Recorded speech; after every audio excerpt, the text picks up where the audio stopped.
Talking to Alana McLaughlin, my granddaughter, who has been giving us some information about the attack on America, September the 11th, 2001.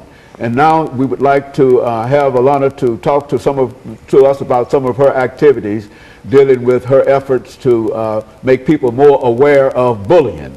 And so, Alana, let's talk this morning to the audience. And I think most of them appreciated the information that you gave us about the attack on America. But I think that there's a topic that you've been more concerned about in a real sense than the attack on America, even though that was one of your favorite topics. Let's talk about bullying, you and the little dog that you have there with you today. Why don't you introduce the dog to... Well, this is Miss Paprikins. Now, she really, all the kids that get bullied, people think they're crazy because they come home crying with no explanation of black eyes, and as people don't really take that seriously enough because everybody, I'm sure a big percentage of kids in the whole world get bullied. I've seen kids in my school get pushed around, throwing things out, getting into fights. I've seen kids walk home crying. I've seen kids, when a teacher comes by, they're like, oh, I didn't do anything. She fell in her head. Well, the thing is, you really shouldn't bully anybody because, as most people in school say, treat others how you want to be treated. When they say the Pledge of Allegiance, I pledge allegiance to the flag of the United States of America, they don't realize what they're saying. They just say it to get it over with. They don't realize what they're saying. You have to really put effort into the meaning of that. The meaning is to be nice to each other, like what Martin Luther King said. Be nice to each other, love each other. And then we're not fulfilling his dream if we don't do exactly that. Because he said, I have a dream that we would live together in peace and love each other and hug each other. And I see the kids going around shooting people, shooting their own kind, instead of loving them. And I'm sure if Martin Luther King was here right now, he would frown down on this. He would not be happy about this because he wants us to live in peace. And he wants us to live in peace. He wants us to stop bullying. Now, bullying can be from cyberbullying to just going to school. What do you mean when you say cyberbullying, Alana? Give us some examples. Most teens, they're on the computers typing.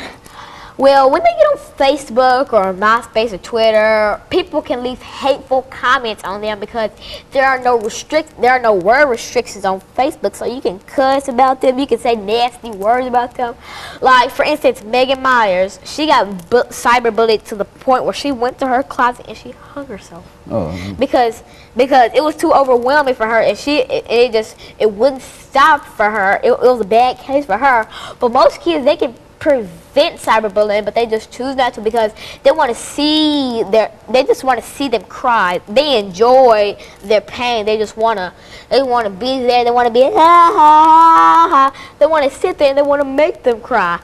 For instance, I've been bullied, and I still am, for being smart, for always wanting to help somebody and I've seen kids slack off to prevent themselves from being bullied. I've seen them not do their tests, throw away their homework, just to look cool in front of their friends so they don't get bullied, so that nobody makes fun of them. We shouldn't do that. Just ignore them. Put them behind. You don't need them. Don't let them shake your confidence, because if you have faith in yourself, that's the only thing that counts. I understand, Lana, that you somehow got involved with other children your age in school, and you've established what you call a bullying club. Explain exactly what is that and how does that work? Well, I have started an anti-bullying campaign, which the founder's vision, me, my vision is to go there and tell the Board of Education and the Metropolitan School System to go down there and tell them that we need these bullies out of our school. No more second chances, no more all of this, because we've had them in our schools and they are putting down the population of our schools.